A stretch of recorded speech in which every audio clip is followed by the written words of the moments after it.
উলামা আছে চাকরি পেয়েছে, আল্লাহ দিন দিয়েছে, বাপ মাকে দেখে না। আমি আপনাকে একটা একটা করে আঙুল দিয়ে ইশারা করে করে দেখিয়ে দেবো। চাকরি পেল 70,000 80,000 মাইনে, বাড়ি থেকে বিবিটাকে নিয়ে এসে রুম ভাড়া নিয়ে আছে, খবর নিয়ে দেখা যাচ্ছে মা বাপের খবরটাও নেয় না। ওই লোকগুলির ওপর আল্লাহর লানাত। যেই বাপ মা বুকে করে জড়িয়ে আগলে ধরে আজ এত বড় করলো, সেই বাপ মা এখন পর হয়ে গেল। নাউজুবিল্লাহ বলে। এই আলেমগুলোকে দিয়ে আল্লাহ আগে জাহান্নাম ভরবে। এই আলেমগুলোকে দিয়ে আল্লাহ আগে জাহান্নাম ভরবে। বলুন নাউজুবিল্লাহ। যারা নিজের মা বাপকে দেখে না, যারা নিজের শরীয়তের উপরে চলে, আস্তাগফিরুল্লাহ, নাউজুবিল্লাহ মিন যালিক। দুঃখ লাগলো, কষ্ট হয় আমাদের। কি কথা ঠিক না ভুল বলছি? হযরতে খাজা কুতুবউদ্দিন বখতিয়ার কাকি, ওনার murid হলেন দিল্লির বাদশা শামসুদ্দিন আলতামাশ রাহমাতুল্লাহ। গোটা দিল্লিটা আল্লাহ শরীয়ত মোতাবেক পরিচালনা করছে। বলুন সুবহানাল্লাহ। এত দবদবা আল্লাহ হুজুরকে দিয়েছে। বাদশা শামসুদ্দিন আলতামাশ হুজুরের পীর কুতুবউদ্দিন বখতিয়ার কাকি হুজুর এত দবদবা আল্লাহ দিলে, উনি যখন রাস্তায় বার হতেন দোকান বন্ধ হয়ে যেত। এই খাজা কুতুবউদ্দিন হুজুর আসে, ভয়ে দোকান সম্মানে বন্ধ করে দিত। এত আলাদা বাদশার বাড়ির বাইরে, রাজ দরবারের বাইরে একজন মহিলা বসে বসে কাঁদে, চিৎকার দিয়ে কাঁদে। বাদশার তরফ থেকে লোক, কে তুমি? ধজ্জার আমার সব স্বপ্ন সব লুটে নিলে, নষ্ট হয়ে গেল। কি ব্যাপার? রাজ দরবার আনলো।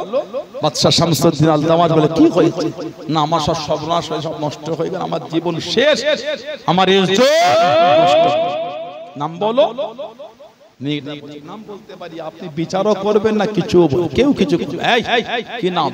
মেয়েটা জবাব দিচ্ছেন, আমার এই সর্বনাশ করেছে আমার পেটে বাচ্চা, ওনার নাম হলো কি? হযরতে খাজা কুতুবউদ্দিন বখতিয়ার কাকি রাহমাতুল্লাহ। গোটা দিল্লির রাজ দরবারটা থমথমে হয়ে গেছে। বাদশা শামসুদ্দিন আলতামাশ হুজুরের চোখ দিয়ে টপ টপ করে পানি পড়ছে। আল্লাহ, যা সোহবতে বসে আল্লাহ আপনি আমাকে এত বড় দরজা দিয়েছেন, আজকে তার নামে আমাকে এটা শুনতে হয়।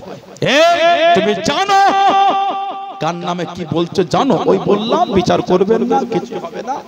সাক্ষী দুজন মুনাফিক উঠে দাঁড়িয়ে, হ্যাঁ হ্যাঁ দেখেছি দেখেছি, তাহাজ্জুদের সময় ওনার বাড়ির পিছন থেকে যেতে দেখেছি। আহা, বাড়ির পিছন থেকে আল্লাহ পাকের ওলি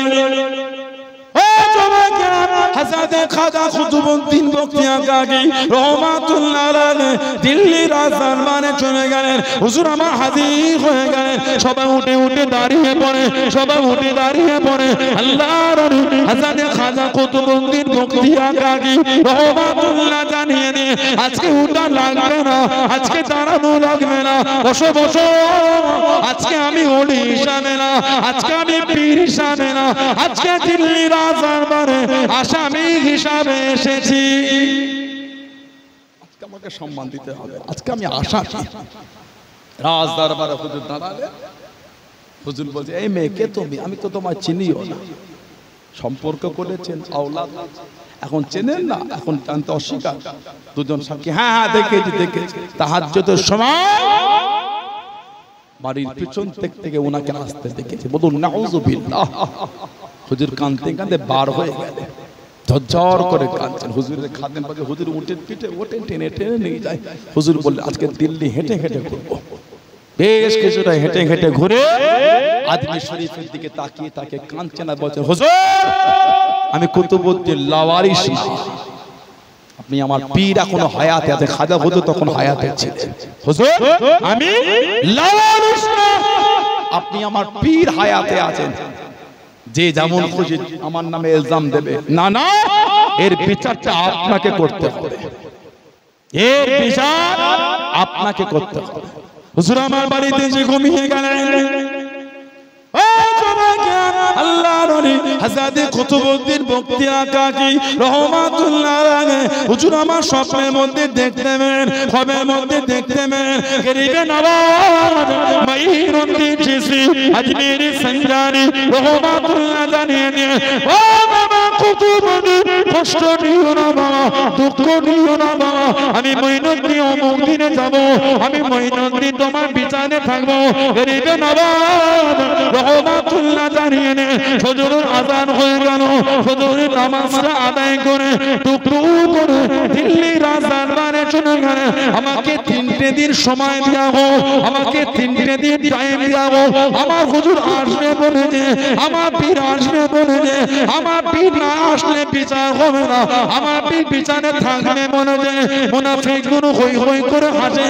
ও কুতুবুদ্দিন রহমাতুল্লাহ আলাইহি রুহানি কথা আমাদের করে বলতে শোনা। একই রাতে দিল্লি জমিন থেকে আদমি শরীফে কে গেল, একই রাতে কে খবরটা এনে দিল। রুহানি কথা বলো না, সাক্ষী থাকলে পেশ করো। আল্লাহর ওলি হযরত বাদশাহ শামসুদ্দিন আল-তামাশ রহমাতুল্লাহ জানিয়ে দেন 3 দিন সময় দেয়া হলো, 3 দিন টাইম দেয়া হলো। ও তোমাকে ও আমার মুরব্বি বাবারা মায়েরা বোনেরা মগিরা, আল্লাহর ওলি হযরত খাজা কুতুবুদ্দিন বখতিয়া কাকি রহমাতুল্লাহর কাছে খবর পৌঁছে গেল। 3 দিনের দিন আসরের পরে মাগরিবের আগে আদমি শরীফ থেকে কাফেলা পৌঁছে গিয়েছে, কাফেলা চলে এসেছে। হুজুর আমার খুশি হয়ে গেলেন, হুজুর আমার আনন্দিত হয়ে গেলেন। গোটা কাফেলা খুঁজে ফেলেছে, গরিবে নবাব মঈনুদ্দিন চিশতিকে দেখতে পেলেন না। হুজুরের মনটা খারাপ হয়ে গেল, মাগরিবের আযান হয়ে গেল। ও জমাকে আল্লাহর ওলি হযরত কুতুবুদ্দিন বখতিয়া কাকি রহমাতুল্লাহ আলাইহি মাগরিবে ইমামতিতে দাঁড়িয়ে গেলেন, মাগরিবে নামাজে দাঁড়িয়ে গেলেন। 3 রাকাত নামাজ সালাম কানা ফিরিয়ে দিয়ে আল্লাহর ওলি গরিবে নওয়াজ মঈনুদ্দিন চিশতি আজমেরি সঞ্জানি রহমাতুল্লাহ আলাইহি পিছনে কাতারে দাঁড়িয়ে দাঁড়িয়ে 2 রাকাত নামাজ সেনে গেল। একা একা নামাজ কানা আদায় করে। জনে বলুন সুবহান, আর একটু জনে বলুন সুবহান। নামাজ হয়ে গেল, এশার ওয়াক্তের পরে এই পীরকে নিয়ে মুরিদ বাড়িতে গেলেন। সারা রাত পীরের কদমের কাছে বসে বসে খালি কাঁদছে। হুজুর আর ভালো লাগে না, চুলদারি সাদা হয়ে গেল, এই বয়সে এই তোহমত। হুজুর আর সহ্য হয়। খাজা হুজুর তম্বি করে, থামো, তোমার ইজ্জত বেশি না হযরত ইউসুফ আলাইহিস সালামের ইজ্জত বেশি? হুজুর ইউসুফ নবী, তাহলে ইউসুফ নবীর নামে জিনার তোহমত দিয়েছিল। তোমার ইজ্জত বেশি না মা আয়েশা রাদিয়াল্লাহু তাআলা আনহার জহুর মায়ের ইজ্জত? তুমি জানো মায়ের নামে জিনার তোহমত, তুমি তো কে? ফজরের নামাজ হয়ে গেল, বাদশার দরবারে খবর বিচার হয়। গোটা রাজ দরবার সাজিয়ে খাজা হুজুর রহমাতুল্লাহ আলাইহি খলিফাকে নিয়ে বুড়ো হয়ে গেছিলেন, লাঠি ডালি ঠুকে ঠুকে ঠুকে দিল্লি রাজ দরবারে গেলেন। খাজা হুজুরকে সিংহাসনে বসলে, সিংহাসনে বসে হুজুর বলে বিচার শুরু কর। মেয়েটা উঠে বলে আমার সাথে সম্পর্ক করে জেনা, এই বাচ্চা এই আওলাদ এখন আমাকে নিচ্ছে। এই মেয়ে, তুমি আমার কুতুবউদ্দিনকে চেনো? তুমি আমার কুতুবউদ্দিনকে জানো? আওয়াজ হচ্ছে মুনাফিকরা বলছে, নরম কথা বলে মন গড়াবেন না, সাক্ষী থাকলে পেশ করে। খাজা হুজুর বললেন, কে সাক্ষী? দুজন উঠেছে। খাজা হুজুর বলে, তোমরা দুজন আমার কুতুবউদ্দিনের সাক্ষী দেবে। জবান থেকে আর কথা বার হচ্ছে না। বাদশা শামসুদ্দিন আল-তামাশ রাহমাতুল্লাহ বলে, মিথ্যা সাক্ষী শাস্তি বোঝো তো? মাথাটা নিচু করে, হ্যাঁ হ্যাঁ দেখেছি দেখেছি, ফজরের সময় বাড়ির পিছন থেকে ঢুকতে দেখেছি। সব মিটে গেল। খাজা হুজুরকে বলে সাক্ষী? হুজুর বলে কোন সাক্ষী না। হুজুর আমার দুঃখ করে উঠে দাঁড়িয়ে গেলেন। ও জনাকে, ও আমার মুরব্বি বাবারা মায়েরা বোনেরা মহিলা, আল্লাহর ওলি গরিবে নওয়াজ মহিলাটির কাছে গেলেন। মেয়েটার সামনে গিয়ে দাঁড়িয়ে গেলেন। এই মেয়ে, তুমি কি আমার কুতুবউদ্দিনকে জানো? তুমি আমার কুতুবউদ্দিনকে কে চেনো? কেন মিথ্যা বলো? ও জনাকে, গোটা দরবার থেকে আওয়াজ আসে, সাক্ষী থাকলে পেশ করেন, সাক্ষী থাকলে পেশ করেন। আল্লাহর ওলি গরিবে নওয়াজ মঈনুদ্দিন চিশতি আজমেরি সঞ্জানি রহমাতুল্লাহ আলাইহি সেজদা পড়ে গিয়ে সারা সার করে চোখের পানি ফেলে ফেলে গেলেন। ও রাব্বিল্লাহ, আমার কুতুবউদ্দিন তাকে তো আপনি জানেন, আপনি তো তার সাক্ষী। আল্লাহ পাক আমার কুতুবউদ্দিন তো নির্দোষ, আমার কুতুবউদ্দিন তো নির্দোষ, আমার কুতুবউদ্দিনের কোনো সাক্ষী নাই, আমার কুতুবউদ্দিনের কোনো সাক্ষী নাই।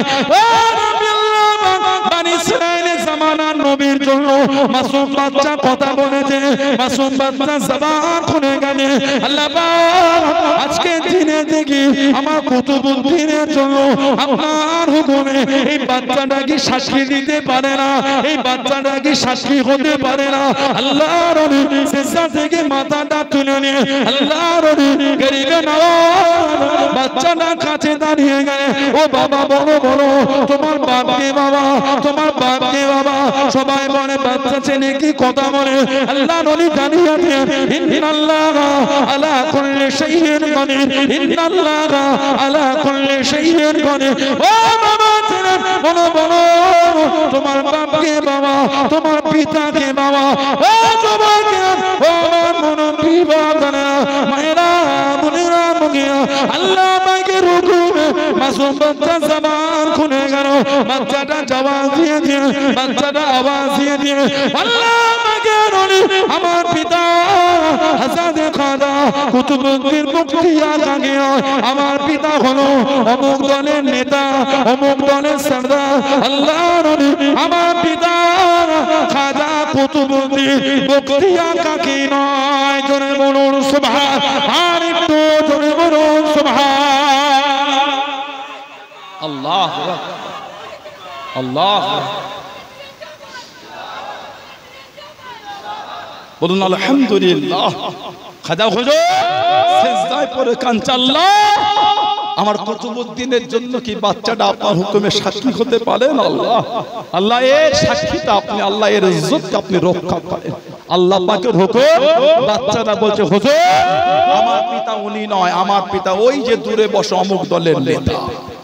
ধরে বলো আল্লাহ ওলি হয়ে সাক্ষী দিচ্ছে, সুবহানাল্লাহ বলবেন না। খাজা হুজুর কিছুই বলবেন না। খাজা কুতুবউদ্দিন হুজুরের হাতটা ধরে কাঁদতে কাঁদতে দরবার থেকে বার হয়ে যাচ্ছে। সব এসে সামনে, হুজুর কোথায় যান? আমি আমার কুতুবউদ্দিন কাদরিনী নিয়ে চলে যাই। এর ইজ্জত তোমরা দিতে পারলে না, এর সম্মান তোমরা দিতে পারলে না। না আমার কুতুবউদ্দিনকে আর আমি দিল্লি রাখবো না। সব কাঁদে আর বলে হুজুর আমাদের জন্য না রাখলেও নবীর দিনের জন্য তো রেখে যান। খাজা হুজুর ওই যে আজমির শরীফে গিয়েছিলেন, আর হুজুর দিল্লিতে আসেন না। একটা মাসুম আল্লাহর ওলির হয়ে আল্লাহর হুকুমে সাক্ষী দিয়ে দিল। জলে বলো জীবন তারা তৈরি করেছে, জীবন তানারা বানিয়েছেন, এমনি এত দরজা হয়। দেশের বাদশা শামসুদ্দিন আলতামাশ বাদশা তাহাজ্জুদের নামাজটাও বাদ নাই, তাকবীরে উলার সাথে 5 ওয়াক্ত নামাজ আদায় করতেন। জোরে বলো এমনি দরজা তো আলা হয় না। দেশের বাদশা যদি অবস্থা এই হয়, সে জামানার ওলিগুলোর কি অবস্থা বুঝতে পেরেছেন? একজন বড় আল্লাহর ওলি ছিলেন হযরত আবুল হাসান খেরকানি রাহমাতুল্লাহ। আবুল হাসান খেরকানি রাহমাতুল্লাহ ওনার জামানায় বাদশা ছিলেন বাদশা মাহমুদ গজনবী রাহমাতুল্লাহ। মাহমুদ গজনবী আবুল হাসান খেরকানি হুজুর যে নিয়তে হাত তুলতেন আল্লাহ পাক কবুল করে নিতেন। ইনাদের বলা হয় মুস্তাজাবাতুদ দাওয়াত। আল্লাহ ওনাদের হাত ফিরিয়ে দেন না। মুস্তাজাবাতুদ দাওয়াত জানারা হয়ে যায়, ওনাদের হাত আল্লাহ ফিরান। এত পিয়ারা হয়ে যায় আল্লাহ পাকের, এত পাগল হয়ে যায় রাসূলুল্লাহ। বলো সুবহানাল্লাহ। ফজরের পরে বাইরে বসতে, মেয়েদের পর্দার আড়াল থাকতো, ছেলেরা সামনে থাকতে, হুজুরকে একটু টুক করে একটা একটা করে বলতেন, যেটা দোয়া চাওয়ার মতন হতো হুজুর হাত তুলতে, আল্লাহ পাক ভালোবেসে কবুল করে নিতেন। আবুল হাসান খেরকানি রাহমাতুল্লাহ হুজুর জঙ্গলে যেতেন, কাঠ কুড়াতেন, কাঠ সাপটাকে জড়িয়ে কাঠ বাঁধতেন, আর বাঘের পিঠে কাঠটা রেখে বাঘের সাথে হুজুর হেঁটে হেঁটে কাঠ পিঠে বয়ে বয়ে বাড়িতে পৌঁছে দিত। জোরে বলুন না সুবহানাল্লাহ। এমনি মাকাম হয়নি, অনেক মেহনত করেছে। আমার আপনার মতন দুনিয়ার লোভ লালসায় জীবন ডুবিয়ে দেয়নি। আমরা কসম খেয়ে মিথ্যা বলি, আল্লাহর কসম বলি, বিশ্বাস কর। 3 সত্যি বলছি, মার কিরে বলছি, বিশ্বাস ঠিক বলছে না ভুল বলছি? এই ক্যাশ বাক্স ছুঁয়ে বলছি, ক্যাশ বাক্স আবার কিছু কিছু ছেলে মাথায় এই বাচ্চার কসম খেলে বলছে করতে না, গুনাহ আল্লাহ পাকের ছাড়া দ্বিতীয় কারোর নামে কসম কাটবে না। কসমটা আবার মরি মূর্খের মতো নয়, কসমটা হলো বিশ্বাস আনানোর শেষ স্টেজ। যখন সে মানল না সত্য যদি হয় নিরুপায় হয়ে বল বিশ্বাস করছিস না, আমি আল্লাহর কসম করছি। লাস্ট ফিনিশিং হলো কসম। আমরা শুরু করি কসম দিয়ে, শেষ করি ক্যাশ বাক্স। এত কিছু তো এই ক্যাশ বাক্স বলছি, ঠিক বললাম না ভুল বললাম? এগুলো উচিত না আমাদের, এগুলো আমাদের ঠিক না। আস্তাগফিরুল্লাহ, নাউযুবিল্লাহ মিন যালিক। আমার ভাইয়েরা, বাপদাদেরা, ছেলেরা, যুবকেরা, মুরব্বীরা, হযরতে আবুল হাসান খেরকানি রাহমাতুল্লাহ এত আলা দরজা আল্লাহ ওনাকে দিয়েছে, এত আলা মাকাম আল্লাহ দিয়েছে। সাপ দিয়ে জ্বলাতেন কাঠ, আর বাঘ বয়ে বয়ে কাঠ ঘরে পৌঁছেছে। বলুন না সুবহানাল্লাহ। আল্লাহর ওলি ছিলেন হযরতে বিশর আল হাফি রাহমাতুল্লাহ। হযরতে বিশর আল হাফি রাহমাতুল্লাহ হুজুর বাগদাদের জমিনে নামাজ পড়ে, জুমা পড়ে বার হয়ে যেতেন তারাফুরে, বাকি নামাজটা মসজিদে পড়তেন না। একটা লোক হুজুরকে ফলো করে, এত বড় ওলি, সবাই ভালোবাসে, এত বড় ওলি, এত ভক্ত মুরিদ, বাকি নামাজ তো পড়ে না। আজকে দেখবো উনি যাই কোথায়, পিছনে ফলো করে দেখ কাবাবের দোকানে গিয়ে কাবাব কিনেছে। বেচারি বলছে ও নামাজ পড়তে পড়তে মনে কাবাব খাবার শখ আর সইল না, বাকি নামাজ না পড়ে কাবাব খেতে পারবে। দেখি আজকে যাই কোথায়। আর একটু আগে গিয়ে নরম একটু রুটি কিনেছে। ও বাবা, রুটি দিয়ে আবার কাবাব খাবে। দুটোকে নিয়ে হাতে ঝুলিয়ে ঝুলে টুক টুক টুক টুক করে হেঁটে হেঁটে চলে যাচ্ছে। কে? হযরতে বিশর আল হাফি রাহমাতুল্লাহ। জীবনে উনি জুতো পায়ে হাঁটেন না, খালি পায়ে ঘুরে ঘুরে বেড়াতেন। সুবহানাল্লাহ বলবেন না? কেন? ওনার তওবাকে যখন আল্লাহ পাক কবুল করেছিলেন, ঘুম থেকে উঠে ছুটেছিলেন, তখন মাথায় টুপিও ছিল না, পায়ে জুতো ছিল না। সেই থেকে উনি মাথায় টুপিও দিতেন না, পায়ে জুতো পরতেন না। টুক টুক টুক টুক করে গেলেন জঙ্গল, ওই লোকটা সেও ঢুকেছে। বেশ কিছুটা আগে জঙ্গলে ভগ্ন অবস্থায় বাড়ি, বাইরের দিক থেকে দরজা লাগানো। হযরত বিশর আল হাফি রাহমাতুল্লাহ এই দরজা খুলে ভেতরে ঢুকে গেছে। উনি দরজার কাছে উকি মেরে দেখছেন হুজুর ভিতরে কেন যায়েফ কমজোর ব্যক্তি শুয়ে আছে, উনাকে উঠিয়ে বসিয়েছে। মুখ ধুইয়ে মুখের লালাগুলো পড়ছে, মুখের পানি উনার পাগড়িতে মুখ মুছিয়ে দিয়ে এই রুটি ছোট ছোট করে ছিঁড়ে কাবাব দিয়ে টুকটুক করে খাওয়াচ্ছে। আর বলছে বাবা শুক্রবার একটু আমার আসতে দেরি হয়ে যায়, কিছু মনে করে মাফ করে দাও আমাকে, আমি বাকি নামাজ না পড়েই চলে এসেছি, আপনাকে খাইয়ে বাকি নামাজ আদায় করব, শুক্রবার আমাকে মাফ করে দাও। ওই যেই মানুষ খাচ্ছে না বলছে এ বিশাল, আজ 14 বছর তুমি আমার এইভাবে খেদমত করছো, আর কদিন করবে? আজ 14 বছর তুমি আমাকে এইভাবে এসে প্রতিদিন খাইয়ে যাও। জোরে বলো, জোরে বলা গেল না সুবহানাল্লাহ। ধজ্জার করে কাঁদছে না, বলছে লোকে মনে করে আমি ইবাদত করি বলে আমার দরজা এত না, না আমি আপনার খেদমত করি, আল্লাহ খুশি হয়ে আমার দরজা